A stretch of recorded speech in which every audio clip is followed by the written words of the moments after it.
Hello student, स्वागत है A7 education के अंदर। और जो आज का जो पार्ट रहने वाला है ट्राइंगल चैप्टर के अंदर, ट्राइंगल लिख देता हूँ मैं एक बार, ट्राइंगल्स। तो कन्वर्स ऑफ ए थ्योरम 6.1, और 6.1 थ्योरम कौन सी थी? आपकी बीपीटी थ्योरम। मतलब बीपीटी थ्योरम में अपन ने क्या चीज़ सीखी थी? जो इससे नेक्स्ट पार्ट था मेरा, बीपीटी थ्योरम में सिर्फ ये चीज़ सीखी थी अपन ने कि एक ट्राइंगल होता है, अगर एक साइड के पैरेलल कोई दूसरी लाइन बना दे अपन, तो जो दो पार्ट मिलते हैं अपन को, जैसे A D upon D B या A E upon E C, तो जो इनका रेशो होता है वो इक्वल होता है। ये थी बीपीटी थ्योरम। और बीपीटी थ्योरम के लिए एक एक्टिविटी भी मैंने सिखाई थी पिछले से पिछले पार्ट में। बेसिक प्रोपोर्शनैलिटी थ्योरम की एक्टिविटी भी मैंने आपको बताई थी।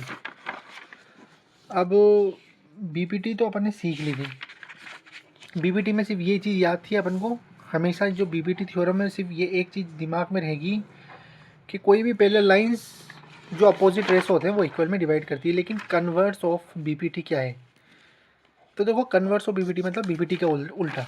जैसे मान लो, ये बताओ बीपीटी ने क्या चीज़ सिखाई? बीपीटी ने ये सिखाई कि कोई भी एक, अगर ये लाइन इस लाइन के अगर पैरेलल है, तो ये जो दो पार्ट मिल रहे हैं अपन को, इनका रेशो इक्वल है। तो कन्वर्स क्या बोल रहा है? कन्वर्स ये बोल रहा है कि मान लो कोई ट्राइंगल है, और मान लो दो पार्ट, मान लो जैसे ये ए पी और डी, और ये ए एम और पी, ये A P P D A M M C. अभी एक समझा रहा हूँ मैं आपको, ये कन्वर्स ऑफ थ्योरम कहना क्या चाह रही है। अगर ये गिवन हो कि A P upon P D equal to A M upon M C है, समझ रहे हो? तो जो ये पी एम लाइन होगी, क्या वो पैरेलल होगी डी सी के? कन्वर्स ये बोल रहा है। उसमें क्या था, अगर ये पैरेलल लाइन से तो वो इक्वल था। अब इसमें ये इक्वल होगा रेसोस, तो क्या लाइन पैरेलल होगी कि नहीं होगी? बस यही अपन को प्रूफ करना है, कन्वर्स ऑफ थ्योरम 6.1, जो कि है BPT theorem, BPT basic proportionality theorem. तो देखो थ्योरम 6.2 पढ़ो।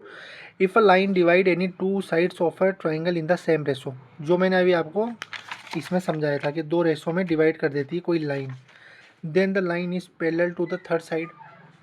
तो क्या जो लाइन है वो पैरेलल है क्या थर्ड साइड के? तो वही चीज़ अपन को प्रूफ करनी है, बहुत सिंपल वे में प्रूफ करेंगे। देखो क्या करना है, बोर्ड एग्जाम में बिल्कुल आप ऐसे भी लिख दोगे तो आपके फुल में से फुल मार्क्स आएंगे, कटेंगे नहीं। आप एक ट्राइंगल बनाओ, और ट्राइंगल में आप पहले, सबसे पहले जो डी लाइन जो इसने बोला है, तो डी लाइन बना दो। बना दी डी लाइन, तो क्या लिखना है? If a line D draw on such that A D upon D B is equal to A E upon E C.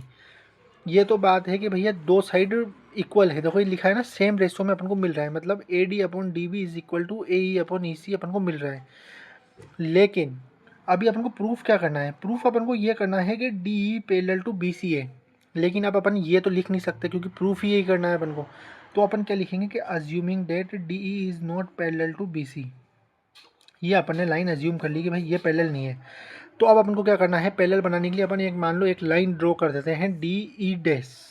ये डी ई डैश मैंने लाइन ड्रॉ कर ली, और ये लाइन पैरेलल है बी सी के, ये आप मान लो, और ये चीज़ आप लिख दो। तो अपन देखो ये लिखेंगे कि if D is not parallel to B C, D parallel नहीं थी बी सी की, अपन मान रहे हैं, अभी अज्यूम कर रहे हैं। वैसे तो पैरेलल होगी, ये पता ही है, क्योंकि अगर इक्वल रेशो मिल गया तो क्यों मिला है? क्योंकि कुछ ना कुछ साइड तो पैरेलल होगी, वो तो बीपीटी बताती है अपन को। लेकिन सॉल्व ये करना है, तो अपन ने क्या करा कि एक डी लाइन ड्रॉ करी पैरेलल टू बी सी।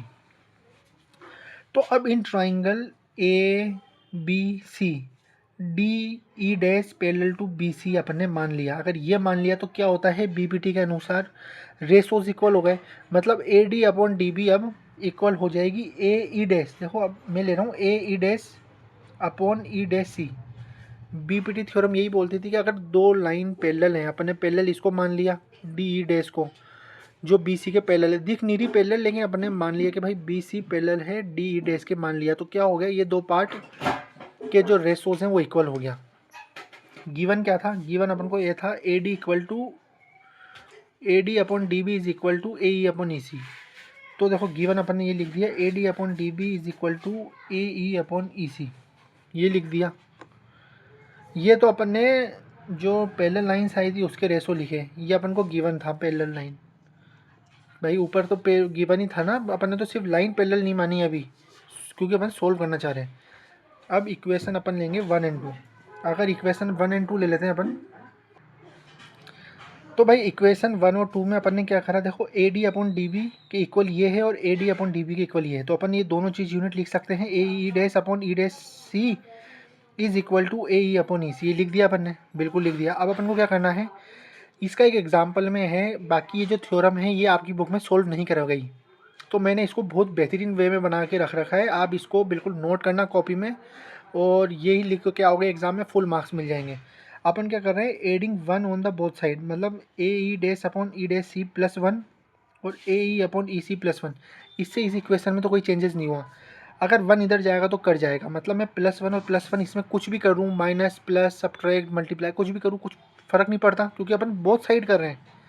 क्योंकि आप एक बार बताओ, मान लो बोथ साइड का मतलब क्या होता है, सीख के जाओ। जैसे तुम हो और मैं हो, अगर कोई मुझे, अपन मान लो दोनों लोग ही गरीब हैं, पुअर लोग हैं, अपने पास पैसे नहीं है, और कोई अपन को 1 करोड़ रुपए आपको दे दें और 1 करोड़ मुझे दे दें, तो अपन दोनों दोनों ही अमीर हो गए ना। तो अब अपन ये कह सकते हैं कि अगर दोनों के पास 1-1 करोड़ चला जाए तो अपन दोनों वापिस से गरीब, और अपने पास दोनों आ गए तो अपन बराबर चल रहे हैं ना। यही बराबर इसको करा अपन ने, इन दोनों में +1 अपन ने दे दिया। तो अब दे दिया, तो जब भी ये ऐसा आता है तो अपन क्या करते हैं, एलसीएम लेते हैं ना। देखो ई डैश सी एलसीएम लिया तो A E dash +1 upon E dash C, तो ई डैश सी, ये एलसीएम इधर आ गया। एलसीएम लेना आता है ना, एलसीएम देखो कैसे लेते हैं, ये भी सिखा दूँ मैं आपको। 1/2 + 1 इस तरह है, तो 2 एलसीएम लेते हो तो 2 1 जा 2 और 1 आ गया, प्लस इधर 1 होता है तो 1/2 तो 2 आ गया, तो 3/2 इसका एलसीएम आ गया। इस तरह एलसीएम होता है, तो यही वो चीज़ करी है अपन ने। इधर वापस से वही करेंगे, ई सी इसका एलसीएम आ गया, ई सी अपॉन ई सी कट जाएगा तो ए आ जाएगा 1 बार, और 1 अपॉन ई सी, तो ये ई सी आ गया। ये चीज़ हो गई। अब आप इसको पढ़ो, A E dash upon E dash C, A की पूरी लाइन ऐसी बनती हुई दिख रही है, देखो A E dash plus E dash C, ये वाली चीज़ क्या बन रही है, ए सी बन रही है, तो ये ए सी बन लिख दिया, अपॉन ई डैश सी लिख दिया, is equal to A E plus E C, एक पूरी लाइन बन गई, ए सी अपॉन ई सी। देखो ए ई प्लस ई सी क्या बन गई, ए C upon E C, A C से ए सी कट गया, ऐसे मान लो, या फिर इसको अपन 1 upon E dash C equal to 1 upon E C कर सकते हो, क्योंकि ए सी से ए सी कट जाएगा। इसको आप सोल्व करोगे, करो इसको सोल्व, इसको देखो सोल्व कर कैसे कर सकते हैं, बहुत तरकीब से सोल्व करने की, इस लाइन को सोल्व करने की। तो भाई देखो, अब इसको सोल्व करना था, किसको, बहुत लोग कंफ्यूज हो जाएंगे इसके अंदर भी। ए सी अपॉन ये A C upon E dash C equal to A C upon E C है। इसको सोल्व करने के लिए बहुत सिंपल तरकीब बता देता हूँ मैं आपको, इसको क्रॉस मल्टीप्लाई कर दो, A C multiply A C equal to A C multiply E dash C, A C से ए सी कट सकता है, तो देखो ई सी इक्वल टू ई सी आ गया, इस तरह आया। अब ये मैंने हाउ क्यों लिखा, हाउ इसलिए लिखा है कि यार एक चीज़ सोचो, E dash C equal to E C, ये इक्वल कैसे हो गया, मतलब ये तो अलग अलग लाइन दिख रही है, देखो ई सी अलग है और ई सी अलग है, तो ये इक्वल कैसे हो गई लाइन, एक तो बड़ी दिख रही है एक छोटी दिख रही है, ये इसलिए हो गई क्योंकि लाइन जैसे वैसे अपन ने ड्रॉ करी थी, लेकिन एक्चुअल के अंदर ये जो पॉइंट है ये हो रहे हैं कोइंसाइड, कोइंसाइड मतलब एक दूसरे के ऊपर हैं पॉइंट। अपन को ये लिखना पड़ेगा, because E dash and E R कॉन्साइड therefore. जब ही एक बार बताओ, जब ये दो लाइन इक्वल कब हो सकती है, जब ये पॉइंट एक दूसरे के ऊपर हो, एक दूसरे के ऊपर मतलब भैया कि ये जो पॉइंट है ये इसी से ही निकल रहा है, ई भी इसी से ही निकल रहा है और ये ई सी ई डैश भी इससे ही निकल रहा है, तो लाइन इक्वल हो जाएगी। क्योंकि ये लाइन जब इक्वल होगी, क्योंकि मैथमेटिक्स फेल थोड़ी करेंगे अपन, मैथमेटिक्स के नियम तो रहेंगे, तो क्या लिखेंगे, because E dash and E R कंसाइड therefore.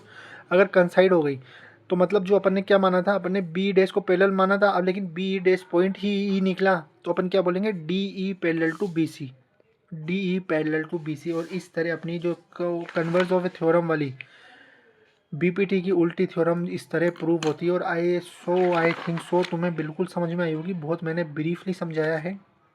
अब पार्ट 5 में क्या करेंगे अपन, ये दोनों थ्योरम को एक बार कन्वर्ट करके पढ़ लेंगे, फिर वो पार्ट 5 आ जाएगा, फिर उसके बाद अपन को तो सिर्फ एग्जाम्पल ही एग्जाम्पल सॉल्व करना है। तब तक के लिए बाय बाय।